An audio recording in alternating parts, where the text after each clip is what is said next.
It just so happens that on the way to the church, a bride and a groom are killed in a fatal accident. As they sit outside the pearly gates waiting for St. Peter, they wonder whether they can be married in heaven. When they greet St. Peter with their question, he says, "Well, I don't know, because no one has ever asked. Wait here while I go and find out." 2 months have passed, and the couple is still waiting. In the meantime, they wonder whether they can get a divorce if their marriage doesn't work out.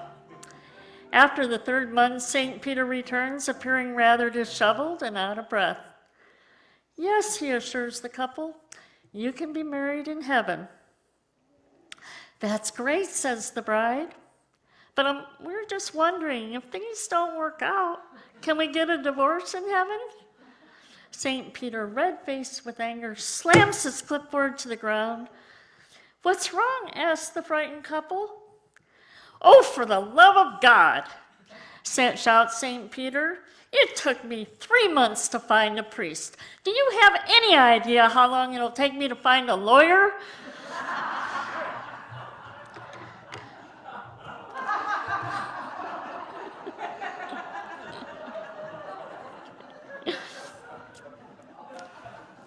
As a former paralegal, I know just enough to be dangerous, which makes me eminently qualified to judge the temptations of the legal profession. Nevertheless, I'm admonished by Matthew 7:1, "Judge not, Gretchen, that you not be judged. For with what judgment you judge, you shall be judged, and with what measurement you meet, it shall be measured to you again." In other words, Gretchen, judge not, lest you be held to the same standard. Stand down and allow God to do his job. Yet, despite being created in man's image, God is simply the wrong man for the job, as attested by the countless souls returning from brief tours of heaven. Why is that? What's the point of human suffering if we can't count on divine retribution? Our distress is further compounded by our misunderstanding of the nature of suffering. In Mark 10:14, when Jesus says, "Suffer the little children to come to me," he means allow the little children. Thus, we may allow joy as well as sorrow, peace as well as conflict.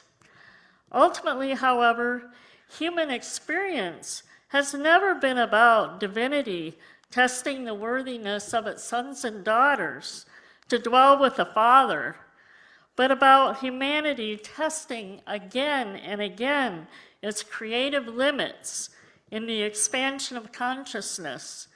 Both the good and the bad news is that the human condition is and always has been within our control. Some may recall James Allen's 1903 classic, "As a Man Thinketh," in which he declares that man is mind, and evermore he takes the tool of thought, and shaping what he wills, brings forth 1,000 joys and 1,000 ills. Thinking mind inevitably yields to judging mind, as we assess both the sweet and the bitter fruits of our creations.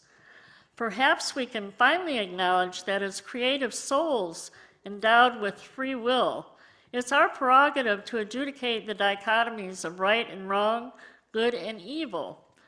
Toward this end, we may use judgment either as a tool in our advancement or in a weapon of our destruction. For the sake of human evolution, it's imperative that we grow in our wisdom regarding this distinction. Nevertheless, I venture to say that we do understand, especially when we at least have the grace to cringe at our reflection. In an overheard conversation, one space alien says to the other, "The life forms on Earth have developed satellite-based nuclear weapons." The second one asks, "Are these life forms intelligent?" To which the first replies, "I don't think so. They're shooting at themselves. Says Bertrand Russell, war does not determine who is right, only who is left.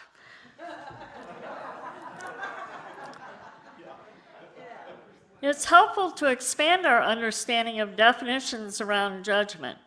To deem is to judge, as in, she is deemed too judgmental. Related words include damn and damnation, damage and doom, as in, meet your doom. While we can certainly understand the downside of being too judgmental, is there a downside to being too discerning? Finally, to condemn is to punish with judgment, and to redeem is to rejudge in a more favorable light. In his talk, The Beauty of Mistakes, our good friend Brett relates a story about hiring previously convicted laborers who refused his offer of payment.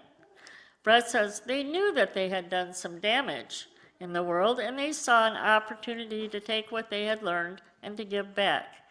If we can imagine these souls' ability to make amends, then we can admit the wisdom of redemption. We're all too familiar with the expression, my life flashed before my eyes. Such life reviews can occur either in near-death encounters or spontaneously in the midst of significant life-changing events. The purpose of the life review is to allow each soul to witness the extent to which his words and actions ripple across the fabric of humanity, and to judge their contribution to his soul's expansion. Imagine Dr. Phil on your left shoulder asking, how did that work for you? For the awakened soul, every day is Judgment Day, and an unlimited opportunity for self-reflection. Motivationally challenged souls can mark their calendars on January 17, otherwise known as National Judgment Day, which falls on the third Wednesday in 2024. This day assures us that we needn't wait until we die to redeem ourselves. In this task, I'm inspired by Michael Jackson. I'm starting with the mind in the mirror. I'm asking her to change her ways. No message can be any clearer. If I want to make the world a better place, I need to look at myself and make a change. So let's see how I'm doing. Tommy was a neighbor boy, 2 or 3 years younger than myself. I don't remember the nature of our disagreement. Perhaps it had something to do with basketball, but I tried to reform his hard head with a 2x4. Although he seemed all right at the time, it's been 56 years since this happened, so I can't say whether he suffers latent brain damage.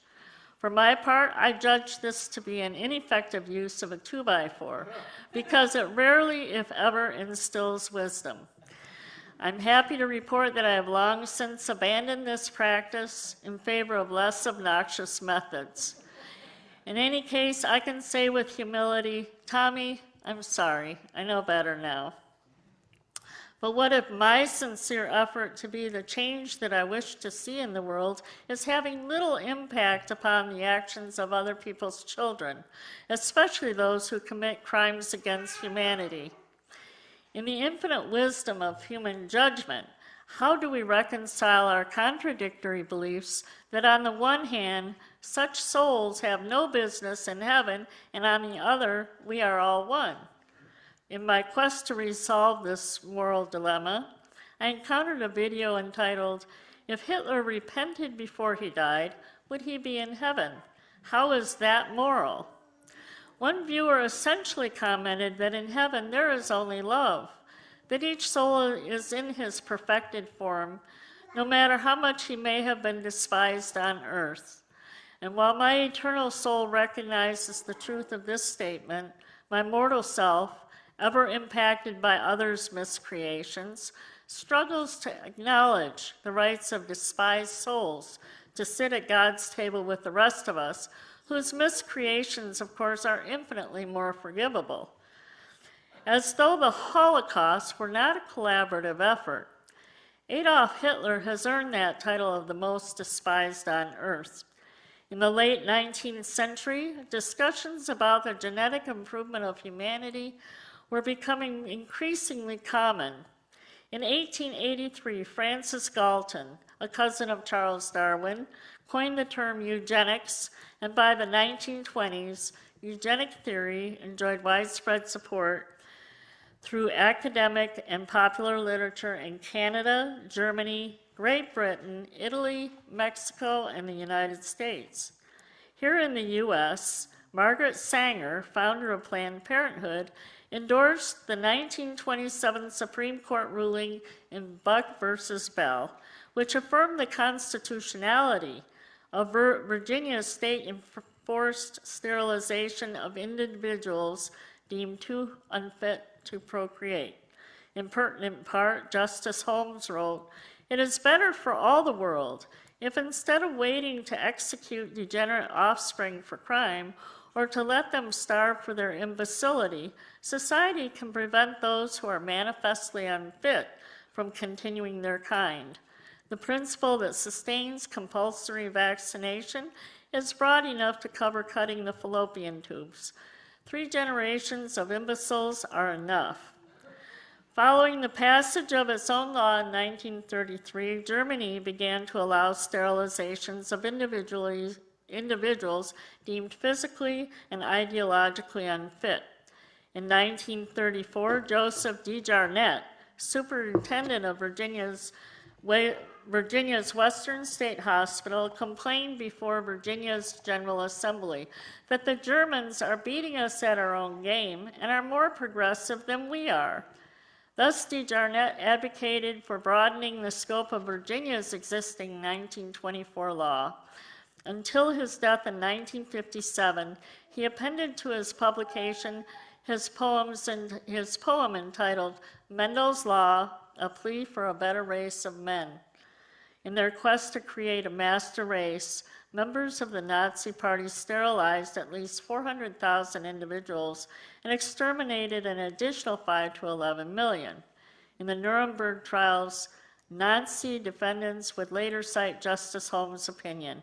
It is also believed that Dr. Mengele and associates were influenced by Sanger's theory regarding race. Until her death in 1966, Sanger was a member of the American Eugenics Society, which in 1972 published a document entitled Improving the Genetic Composition of Humans Through Controlled Reproduction of Different Races and Classes. By 1974, when Virginia had repealed its law, 60,000 individuals had been sterilized in 30 states. American advocates of eugenics were saved from the universal condemnation of Adolf Hitler and the Nazi Party. Who knows how far the Americans would have traveled in their quest for a better race of men had the Germans not beat them at their own game and crossed a bridge too far into the realm of extermination.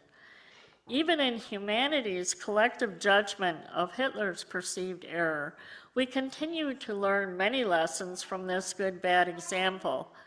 For the sake of human evolution, and according to an oft restated truism circulating for the past 125 years, it's imperative that we learn from the mistakes of others, because none of us will live long enough to make them all of them ourselves. As we mature in our soulhood, however, we may yet recognize that key lessons, far from being simple, can present an infinite number of facets to an infinite number of perspectives, as currently is being demonstrated on the global stage. So to resolve the moral dilemma inherent in universal oneness, I turn to Mellon Thomas Benedict. During his near-death experience in 1982, he encountered the great light, expressing as a vast matrix of our higher selves, each of which acts as a conduit to source. You may recall from my last talk, Robin Lansong's description of the matrix of living minds. At the center of each living mind is a sparkling gem, a clear reflection of the infinite whole. The matrix of sparkling minds can also be explored in the symbolism of Indra's net, the recreation of which is in process on our back wall. God is indeed bedazzled by the vast net of bejeweled souls, infinitely more magnificent and precious than any one mind can conceive. This divine perspective is obviously the source of the maddening platitude that all is going according to plan. In how many different ways must we be reminded that there is only love? How does this seemingly benign statement square with the pervasive emotion that we call hate? It took me a while to resolve this conundrum, but I believe that I've finally got a handle on it. The key is in the recognition that love is an alternate pronunciation for the word law, which the Essenes called the creative principle. The first line in the Essene Book of Creation states, "Without beginning, the law creates thought and matter." Unable to comprehend the eternal present, the authors of the later book of Genesis state that in the beginning, God created heaven and earth. Understanding shifts with a simple restatement of Genesis. Without beginning, love creates heaven and earth, light and life. NDE experiencers find it impossible to describe their ecstatic encounters with the infinite ocean of God's love, a state in which there is neither experience of nor language for pain.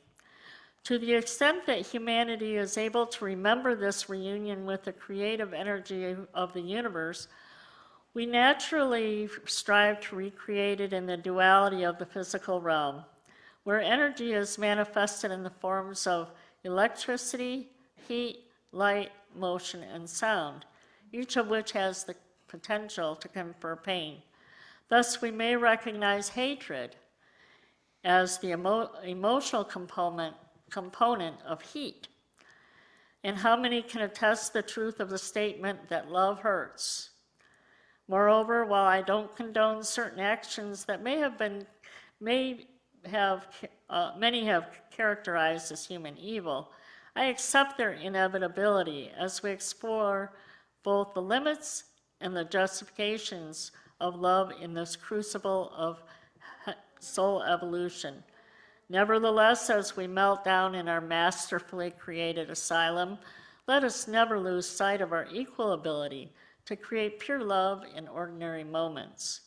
Most importantly, as we exercise our prerogative to judge our own and others' creations, we must remember that an 80-year sojourn on earth is but a blink of an eye in the timelessness of the thought realm that we call heaven.